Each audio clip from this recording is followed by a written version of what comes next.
It's time to enhance the relationship between expertise and impact, between knowledge and application. Welcome to a journey of discovery and empowerment. Welcome to All Physicians Lead, the Forbes Books podcast that highlights the critical leadership role that all practicing physicians take on every day.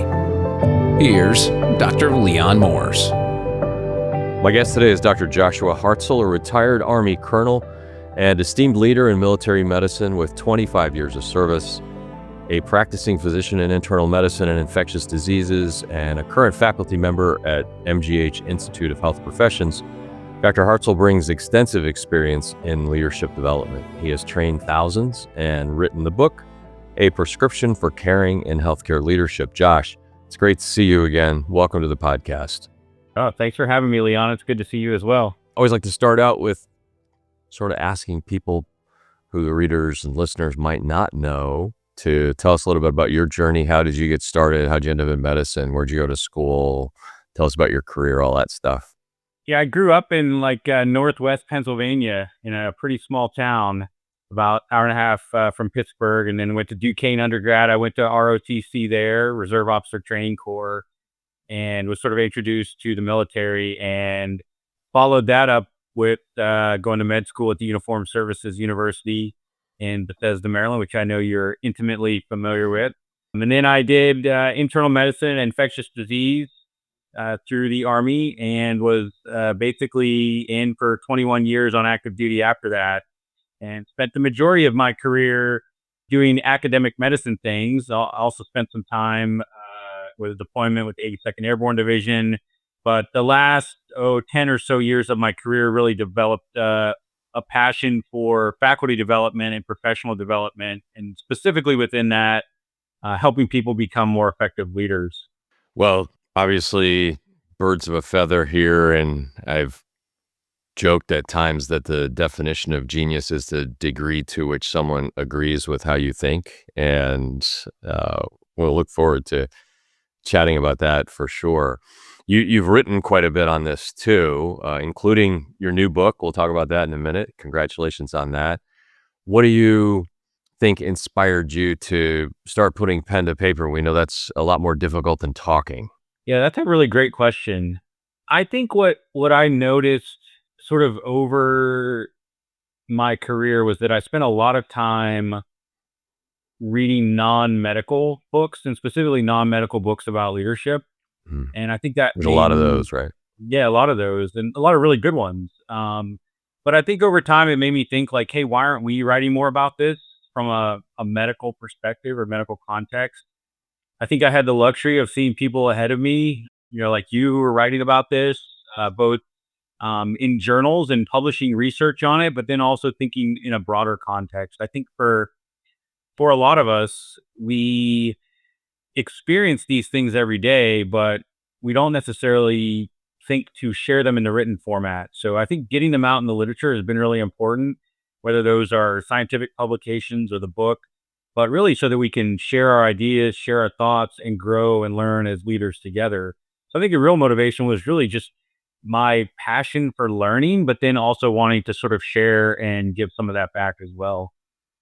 Yeah, and I found that just getting people thinking about it can be beneficial, making it visible in whatever format is available, saying, oh, maybe I should read about this and develop some interest and learn. Here's something I'll throw out. I tell folks all the time that I'm agnostic about what people read in terms of leadership, but read something, because I think there's a real significant transfer across domains, that leadership skills foundations are consistent regardless of where you're working. What are your thoughts on that concept? Do we need to reinvent the leadership wheel for medicine, or do we just put it into a context that doctors and our colleagues in healthcare agree with? Yeah, I would agree with what you said, which is I don't think we need to reinvent the wheel. Actually, I feel like we can learn from any leadership situation, whether it's written or observations. One of the things I sort of will ask people is like, hey, when you go to Starbucks, watch the team. How do they interact? Are they helping each other? Are they communicating effectively? When someone spills something, does everyone come to help, or does everyone kind of look at that person like, oh my God? when your kids are playing sports, how's the coach interacting with the team? How are the team interacting together? So I think just observing others for leadership, we can learn a ton from different contexts. And then the books that are out there, I mean, we talked about this, earlier, but there's so many really, really good leadership books. And yeah, to me, if you're reading any genre of leadership book, that's a win. Whether it's medicine, non-medicine, just as long as you're thinking about it and thinking about how you can get better, I think we would all be better off in the end if more people were doing that. Agree totally. And speaking of books, I have yours here. Picked up a copy. Doc got a review on Amazon. Very much enjoyed reading it. Really terrific stuff. How did that germinate? And tell us about that path. Other folks might be interested in writing books. How did yours play out? Yeah, I would love to see more physicians, one, write books, but also just people in general. I think we all have a story to share. I think for me, as I sort of go backwards in time and think about where the impetus was, I mean, I've had this sort of always interest in reading. I mean, I've loved to read since I was probably in high school, much to now I would love to see my kids have that same interest in reading, but They are always been reading. It's just on their phone, not the book that we held in our hands when we were in high yeah, school. it's often not what I would like them to read. But like I've always been a huge reader. I mean, I have books all over my house. And I think like I always kind of had this thought like I would like to write a book, but it always seemed like unattainable. It seemed like something other people did. But, I think over time I sort of became more interested in the idea about sharing my sort of ideas and thoughts.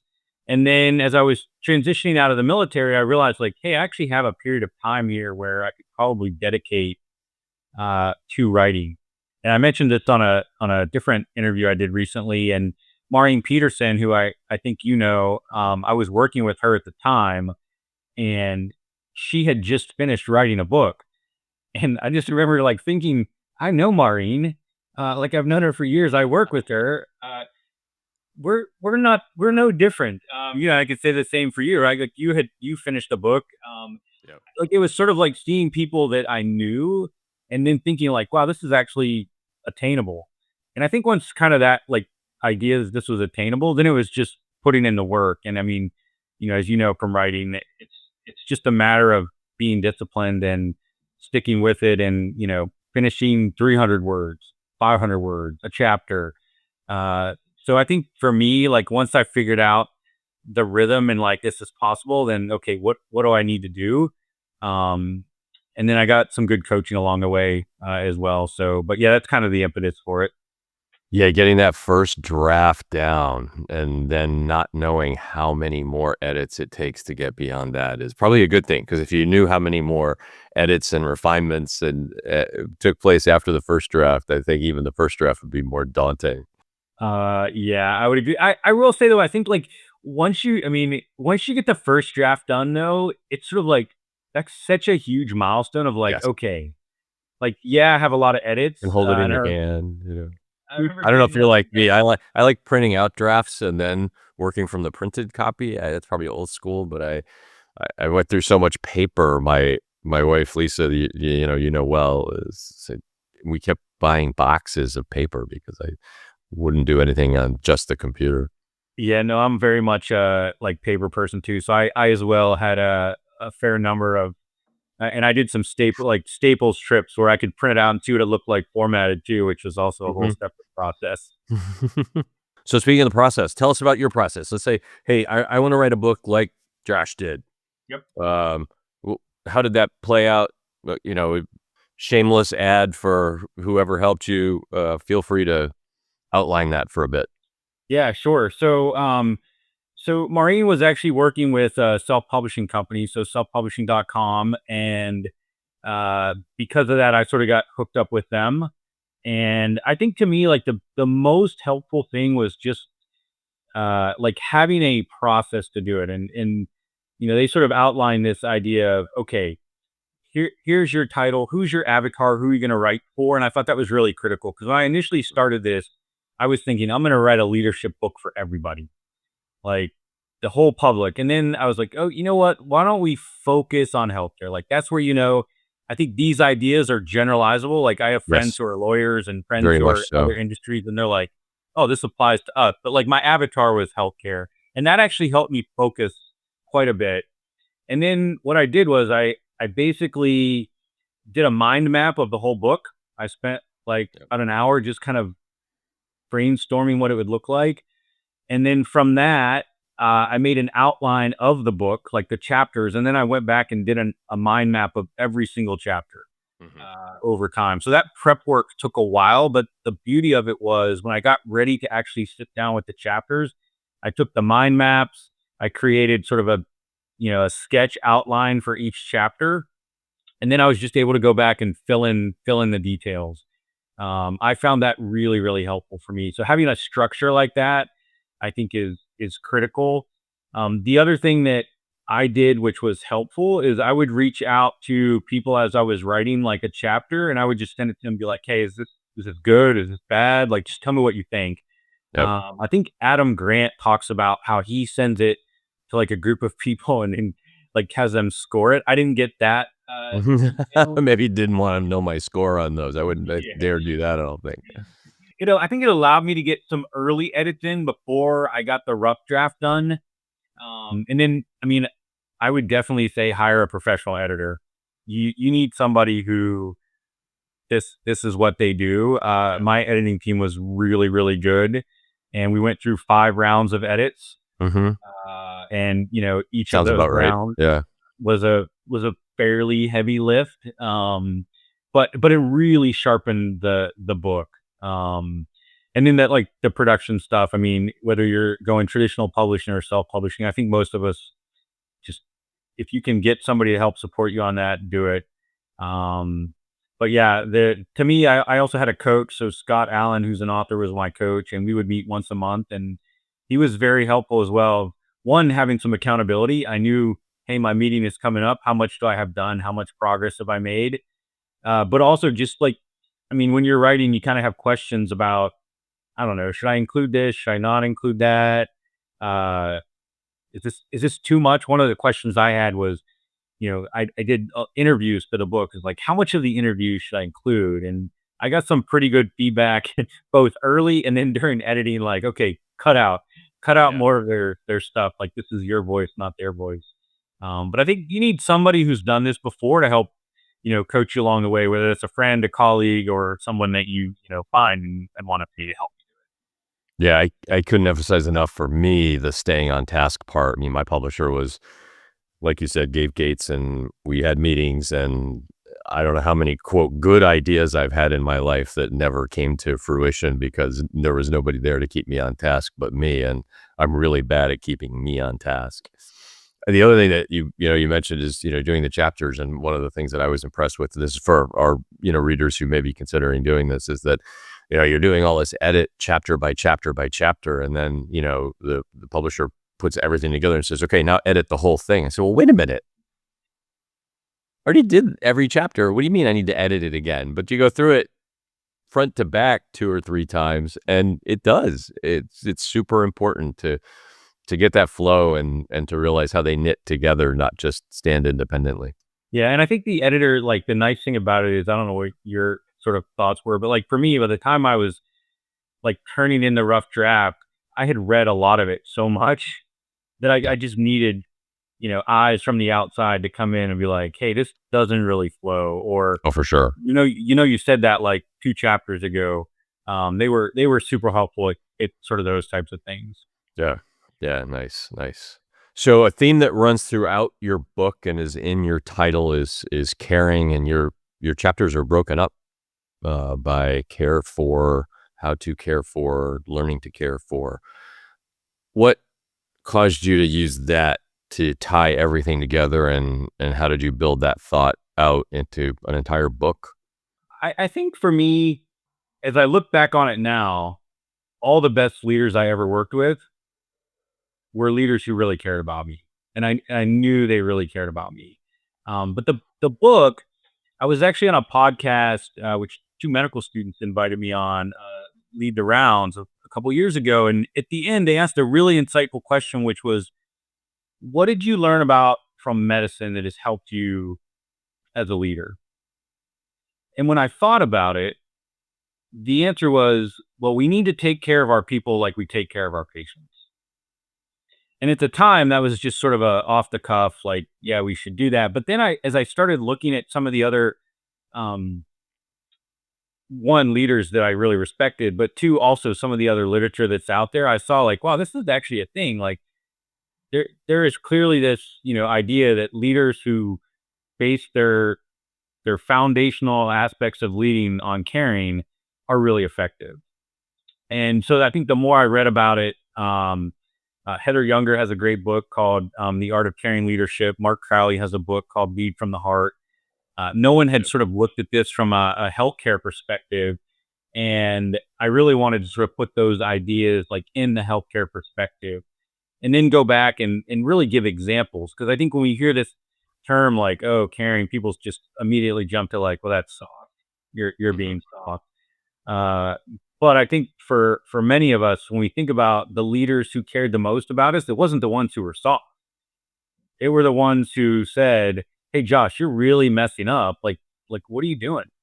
Yeah. Right? They held us accountable. They gave us that feedback. Um, and I sort of feel like we need that. I mean, both in healthcare, but outside of healthcare, is that leaders who care about you. Because if we take care of our people, quite simply, they are going to be motivated to take care of whatever the mission is. Indeed. Indeed. Indeed. The subtitle, Culture of Compassion and Excellence in Healthcare. Talk a bit about that and what does that mean in your book? Why is it so important in healthcare? Well, I mean, culture is everything. At the end of the day, like the culture that we exist in at work is, that's the environment we show up to on, I would say Mondays, but many of us work Saturdays and Sundays. So whatever day you're going to work, the culture is critically important and it shapes everything else we do.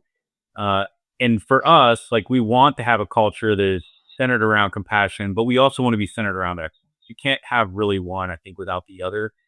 And the goal of the book was really to give people, the prescription, but tangible ways that I can show up at work and demonstrate that I care about you.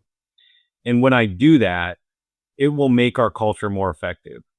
If I can show up at work and, set high expectations for you, but then coach you and support you to reach those, that makes you better. It makes our organization better.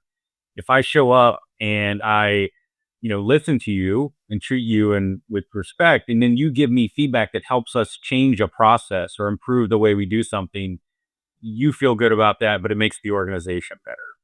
So the whole idea is how do these small steps that individual leaders take, can we use those to foster a culture that allows us to be excellent? And in doing that, at All Physicians Lead, we talk about the fact that every doctor every day and many others, but like you, I talk about doctors because I am one. I can tell uncomfortable stories because I can get away with it and make fun of doctors because I've been one my most entire adult life, but are leading, i.e., influencing behavior to achieve a desired result. What you're talking about there, unpacking that whole concept, is trying to influence others to accomplish the mission, to speak up, providing a space of psychological safety that people feel empowered to give their voice to better the mission, the environment, and ultimately patient outcomes. How much of this in your book do you think is applicable to all doctors, specifically, and not just those who are in formal leadership roles? Yeah, I mean, I think first, I mean, you had probably a pretty profound impact on my career when I was coming up, and you were doing your work with that became your book. I mean, and this idea that all of us as physicians are leaders, it resonates greatly with me, and I think it's been somewhat inspiring with what I've tried to do over my career. And I think your point, yeah, I think anybody can do these things. Um, Whether you're, an intern or a resident or a senior executive, these are skills that everyone can and should do. Um, and I think even from that, like when I wrote the book, I was really writing to healthcare providers. Like I'm a physician, and I agree with you. I can talk to that audience, but I wanted to to sort of take that a step broader and say, look, if you're a charge nurse or you're a nurse on the floor, you can do these things. It's going to work for you. If you're a physical therapist, you can do these things. Really, any healthcare leader. How can you take these? And I like to call them caring acts of leadership. What can I do to influence that person beside me? And the key, I think, is if you treat me well, when I go home, I'm probably going to treat my spouse or partner well. Yeah. Or if you treat me well when I call you for a consult because I need a patient to be evaluated for a surgery, and you're like super helpful and we have a great discussion, the very next conversation I have, maybe with a floor nurse or someone else, I'm going to be in a better mood. Yes. Right? Like So it just true. it carries over. So I think all of these things, if we could get everyone in the healthcare team to sort of buy into this process, and I realize there are a lot of reasons why people struggle with this, it would help us build that culture that we both want and deserve in healthcare. Yeah, I refer people frequently to the work that the Arbinger Institute does, and they do a lot of linkage of how your personality and tools that you use to influence others translates across those professional, personal, social, community boundaries. You are you in every space you go into. So I say all the time, learning how to be a better leader at work is going to make you a better leader in your home, in your church, in your community. Uh, and that just multiplies the benefit of the work that you do to exercise these muscles and get better. If you think about 2 or 3 key leadership challenges that providers, we can widen it out, physicians specifically, face in healthcare, what are some of the things that you see that or you experienced over and over again that if folks are going to say, wow, if I could fix that, or if I know that's coming, I could be much better prepared for it. Some real challenge that people face in the healthcare environment, potentially over and over. Yeah, there are many. I think one big one that I've seen, and I've seen it done really well, and I've seen it done not so well, and it's the ability to uh, seek and respond to feedback. And I think I mean, again, this could be anyone at any level, but certainly for leaders who are in some type of position, the ability to really capitalize on listening to your team is just so powerful. Um, for many reasons. One, the the people who are on the front lines know what the problems are, and they often know what the solutions are, but they need someone to support them and empower them and give them resources to do it. So that's critical. I think when you really listen to people, it shows value and respect to them, so that even if you don't necessarily make decisions they agree with, if they know you've listened and really heard them, and then you can be transparent about why you're making your decision, I think most people are okay with that. Like, they understand that they're not always going to get everything, but if they're not even heard, that's a problem. And then I think, like, so to do that, it's really tricky. How do you set up a environment where you can get that feedback and people feel comfortable doing it? I think you have to seek it out. I mean, we used to see this when you'd have a general officers walk through the hospital, or, just show up on a Saturday in the team rooms, just checking in, seeing how people are doing, and really looking to see if there was anything they could help do or get feedback. I think the second thing is, once you ask, like, you have to be receptive to it. It can't just be like, "Oh, yeah, yeah, it's not a problem." That's not like, you can't be defensive right away, but you Yeah, you have to you're gonna actually shut down listen. any future conversation if you're dismissive, right? Yeah. Right? But we've seen that happen. Like, "I want your feedback." Like, "Oh, that's not a problem." And then, like, "Any other feedback?" Who's next? No one wants to say anything else. So I think you have to be receptive, and I think you have to really thank people for it. Like, "Hey, I really appreciate your feedback. We're gonna see what we can do about that." And then the final step is closing the loop. So whatever change you make or don't make, can you close the loop and at least say, like, "We listened to your feedback. We thought about it. We're actually gonna make that change. Here's how we're gonna do it." Or, "We thought about it. Here's why we can't make that change." Yeah. I think if you do that process, it's really helpful. So I think listening is probably one really critical one. The other one I've been thinking about a lot, and I teach for the Infectious Disease Society of America. Every year we do a leadership 360 with some of their leaders. And the topic of delegation comes up probably as much or more than anything else. Mhm. And I think it's twofold. One, I think for many of us, we're uncomfortable delegating because we feel bad about having somebody else do work, even if it's their work. We're like, oh, like I don't want to make you do this, but like it is their work. So I think a lot of people struggle with it. And what we try to think about is, if I'm not delegating to you, like if this is Leon's job to do this, whatever it is, and I don't delegate to you and I end up doing it myself, the message potentially that you take away is, well, Josh doesn't think I'm good at this, or I can't do it. He doesn't respect me for the work I do. Meanwhile, my intention was actually like, I think Leon's really busy. I just want to help him. Right. So I think like being comfortable giving people, letting them do their work, that's what they're there for, is really important because it shows we value and respect them. And then also at the same time, using delegation as a growth tool, right? I mean, part of our job as leaders is to develop other leaders. So the only way we can do that is if we give them tasks or assignments or things that are going to let them stretch themselves. So often when we think about delegating, it's, hey, I want you to do this budget. I know you're not dealing with budgets right now, but I want you to help do this budget because in a couple years, you might be in charge of this department, clinic, service, practice, whatever that is. And so I think using delegation as a tool for growth is critically important. And then the final thing I would say about delegation is that if we don't delegate effectively, that wears on our well-being and it wears on everyone else's Yeah. well-being. Because if I'm doing all this extra work, well, that's coming out of something. And it often means nights and weekends and other things that, just lead to burnout. So Yeah. a lot of things around delegation that I think we could improve on. Yeah, you referenced the one of my favorite old HBR articles, "Whose Monkey Is It Anyway?" And I just love that whole story that they play around that where, you're the boss sitting there and, someone comes in and says, "Hey, can you, reach out to somebody because you know them?" And you're like, "Oh, yeah, yeah, I'll do that." And that's called delegation. They just delegated to you, right? And then, 2 days later, they say, "Hey, did you ever get a hold of that person?" That's called supervision.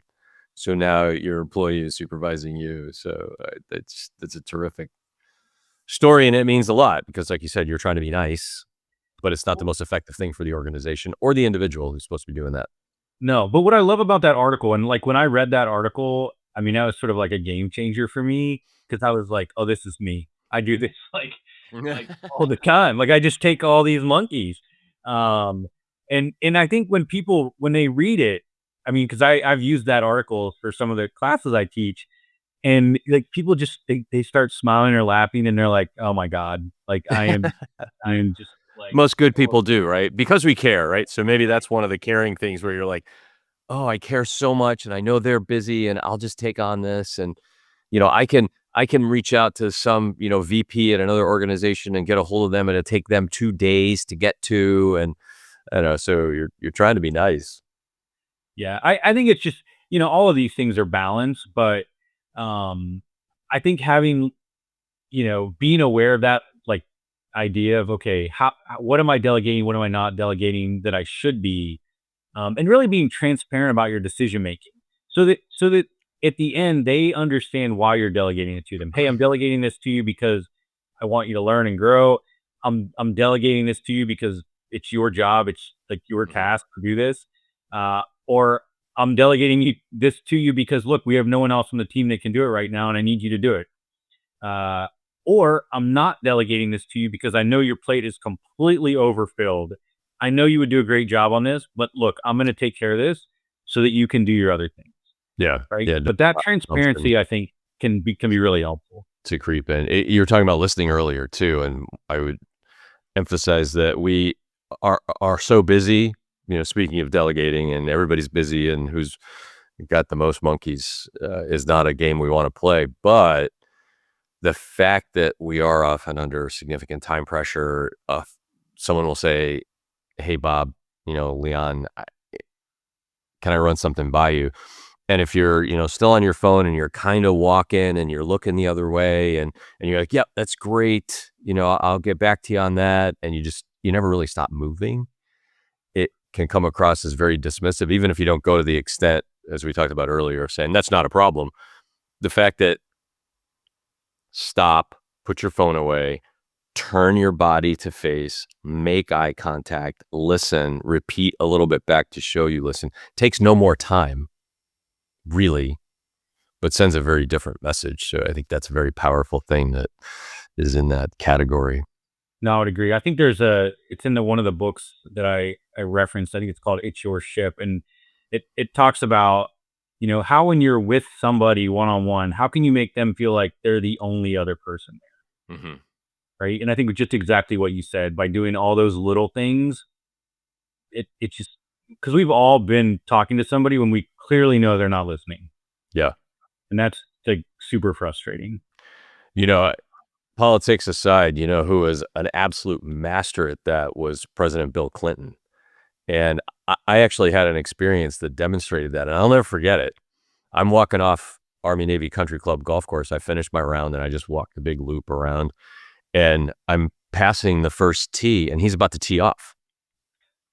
And I got my scorecard. I was playing solo. I don't know what day it was, but President's teeing off, and I was suspicious because I was walking up. I saw all these, guys in black outfits with long rifle cases, coming the other way. I'm like, oh, gee, someone's on the tee, and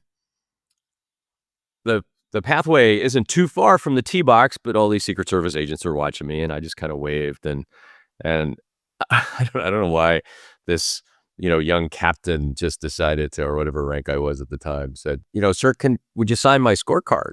I mean, what an idiot, right? I mean, no way. And the Secret Service guys are like, they're like, get out of here. He's teeing off. And no, President Clinton goes, come on over here, and I walk over, and he puts down his club. He's right, square, looking at me, asked me how my round went, probably shoot better than I did. I will, and signs my scorecard, which I still have. But, here is arguably the busiest man on the planet.